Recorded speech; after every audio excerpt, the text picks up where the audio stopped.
Jai Hind students, welcome in our online classes SRPS Basti. Today we will discuss about the last topic of the fourth chapter, that is chemical bonding and molecular structure. So today's last topic is hydrogen bonding. Okay, it is very important topic और organic chemistry में आप कभी भी पढ़ेंगे तो आपको ये term याद रखना है, इसका कॉन्सेप्ट क्लियर रखना है, क्योंकि ये बहुत सारी चीज़ों में यूज़ होता है और बहुत सारे रीजनिंग क्वेश्चन के आंसर्स आप इससे सॉल्व कर सकते हैं। ओके, तो हाइड्रोजन बॉन्डिंग का मतलब है कि हाइड्रोजन वहाँ पर प्रेजेंट होगा, जैसे कि आप नाम से ही समझ सकते हैं।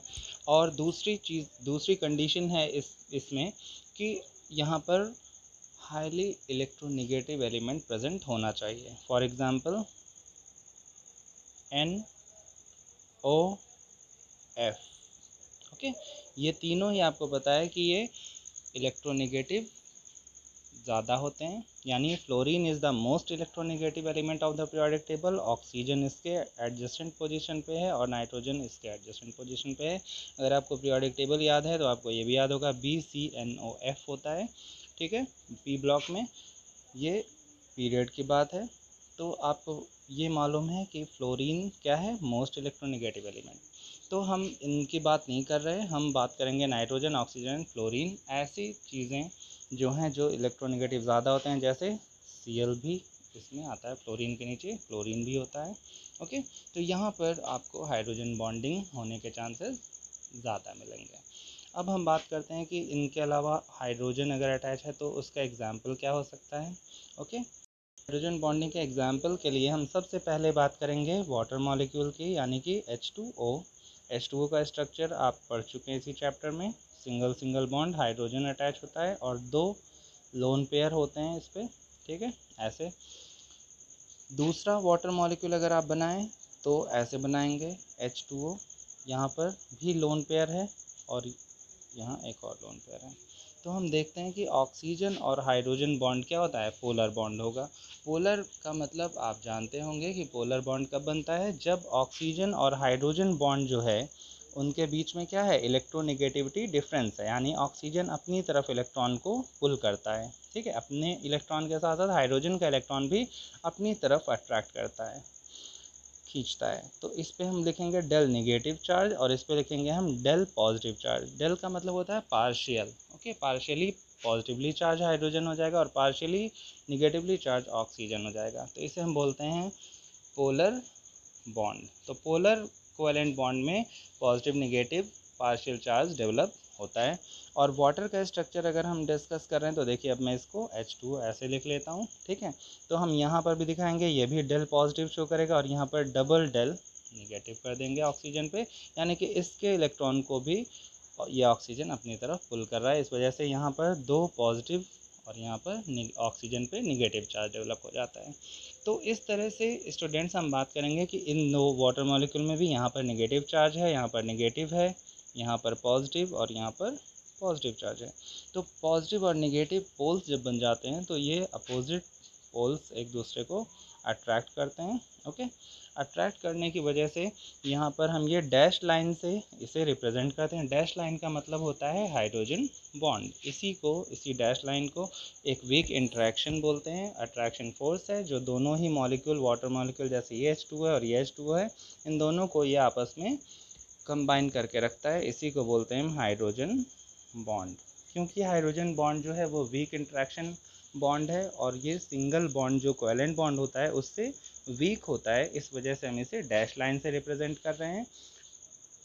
और ये याद रखिए कि ये मॉलिक्यूल्स को आपस में एसोशिएट करके रखता है, यानी कि कई मॉलिक्यूल्स होंगे उनके बीच में अगर हाइड्रोजन बॉन्डिंग हो रही है तो वो उनको आपस में एसोशिएट यानी कि पास क्लोज करके रखता है। ठीक है, अब यहाँ पर एक बहुत इंपॉर्टेंट चीज़ आ रही है कि जब भी मॉलिक्यूल्स को सेपरेट करना है तो मॉलिक्यूल को सेपरेट करने के लिए हमें इस पहले हाइड्रोजन बॉन्ड को तोड़ना होगा। इस हाइड्रोजन बॉन्ड को तोड़ने के लिए कुछ एनर्जी यूटिलाइज होगी, यहाँ पर हीट यूज़ होगी, फिर इस मॉलिक्यूल को तोड़ने के लिए वो एनर्जी यूज़ होगी। यानी कि नॉर्मली अगर ये दोनों सेपरेट होते तो सिर्फ मॉलिक्यूल को ब्रेक करने के लिए एनर्जी लगेगी, लेकिन अगर उनके बीच में हाइड्रोजन बॉन्ड भी है तो पहले हाइड्रोजन बॉन्ड को तोड़ने के लिए जो एनर्जी लगेगी, ब्रेक करने के लिए कुछ एनर्जी यहाँ यूटिलाइज हो जाएगी, फिर इनको और इनको ब्रेक करने के लिए एनर्जी यूटिलाइज होगी। यानी कि हाइड्रोजन बॉन्ड प्रेजेंट होने की वजह से वहाँ पर हमेशा हीट ज़्यादा, यानी कि एनर्जी भी ज़्यादा लगेगी या हीट ज़्यादा लगेगी बॉन्ड को ब्रेक करने के लिए। यानी हम कह सकते हैं कि जहाँ पर हाइड्रोजन बॉन्ड प्रेजेंट होगा वहाँ पर एनर्जी रिक्वायरमेंट ज़्यादा हो जाएगी।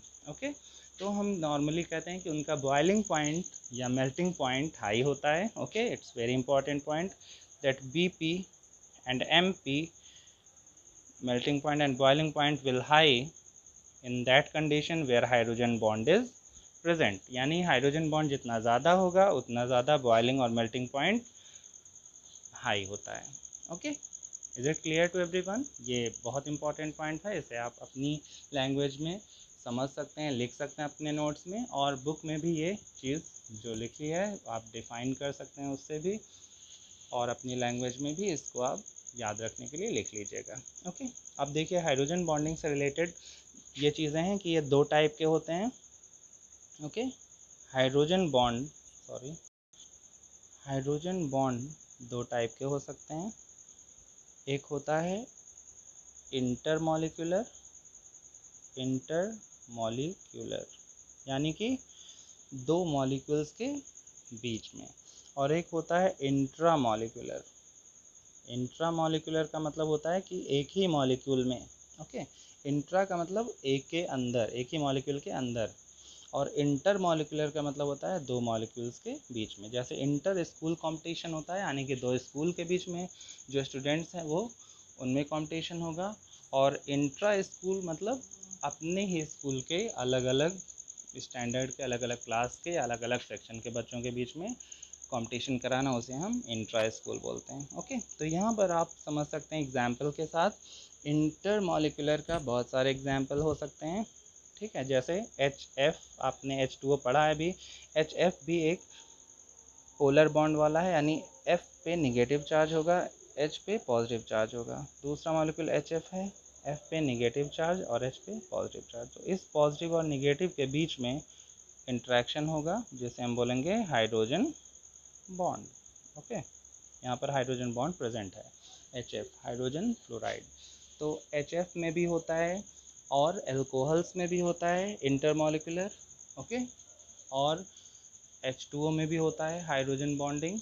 तो इस तरह से ऑर्गेनिक सॉल्वेंट्स में भी जहाँ पर ऑक्सीजन और कार्बन और हाइड्रोजन आ जाता है वहाँ पर हाइड्रोजन बॉन्डिंग की पॉसिबिलिटी है। तो स्पेशली आप याद रखिएगा HF, H2O एंड एल्कोहल में भी ऐसा होता है। ओके, दूसरी एक बात और मैं यहाँ पर मेंशन कर दूँ कि सॉलिबिलिटी भी वाटर में सॉल्युबल वही होता है जो पोलर हो। जैसे कि आपने एक चीज़ सुनी होगी कि लाइक डिज़ोल्व लाइक, यानी कि जो जैसा नेचर होता है जिसका वो उसी में आसानी से घुल मिल जाता है। तो यहाँ पर पोलर जो होता है वो पोलर में आसानी से डिज़ोल्व हो जाता है। तो वाटर एक पोलर सॉल्वेंट है जिसमें पॉजिटिव नेगेटिव पोल्स होते हैं, और अल्कोहल भी पोलर है, तो वाटर में अल्कोहल ईजिली मिक्स हो जाता है। तो कोई भी अगर आप कंपाउंड की बात करेंगे कि वो सॉल्युबल है या नहीं, तो अगर आपको ये पता है कि वो कंपाउंड पोलर है तो वो वाटर में जनरली सॉल्युबल हो जाएगा, because polar dissolve in polar means like dissolve like. और नॉन पोलर जो होता है वो नॉन पोलर में आसानी से डिज़ोल्व हो जाता है, जैसे कि बेंजीन है।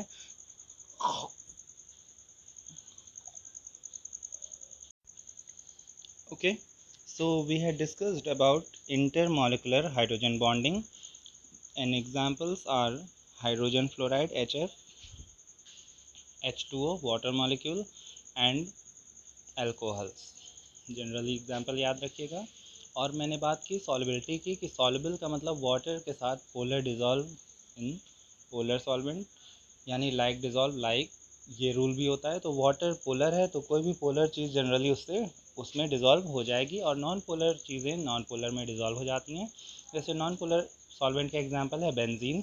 ओके, जिनमें पॉजिटिव नेगेटिव पोल्स फॉर्म नहीं होते, और ऐसे हाइड्रोकार्बन्स भी हैं, ऐसे ऑयल भी हाइड्रोकार्बन्स होते हैं। तो ऑयल और वाटर अपोजिट नेचर के होते हैं, जिसकी वजह से वो आपस में डिज़ोल्व मिक्स नहीं होते। Okay, next example is for intramolecular. Intramolecular का एग्जांपल एक याद रखिए,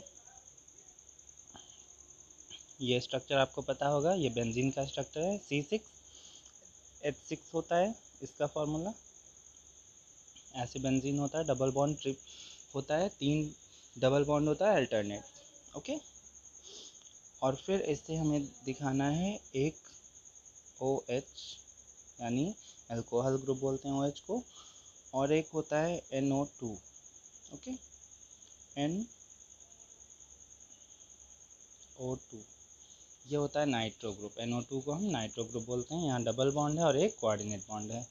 तो O और H के बीच में हाइड्रोजन बॉन्ड होगा, यानी आपको पता है कि ऑक्सीजन पार्शियल नेगेटिव हो सकता है और हाइड्रोजन पार्शियल पॉजिटिव। तो इनके बीच में ये डॉटेड लाइन से हम ऐसे दिखाते हैं, इसको बोलते हैं हाइड्रोजन बॉन्ड। तो देखिए ये एक ही मॉलिक्यूल है जिसमें हाइड्रोजन बॉन्डिंग हो रही है। ओके, तो यहाँ पर हाइड्रोजन बॉन्ड कहाँ पर है, ये हाइड्रोजन बॉन्ड। इसका नाम क्या है, इसका नाम याद रखिएगा, ये भी इम्पॉर्टेंट है, ऑर्थो नाइट्रोफिनॉल बोलते हैं इसे। जब हम ऑर्गेनिक केमिस्ट्री पढ़ेंगे तो इसके नॉमेनक्लेचर के बारे में हम डिस्कस करेंगे।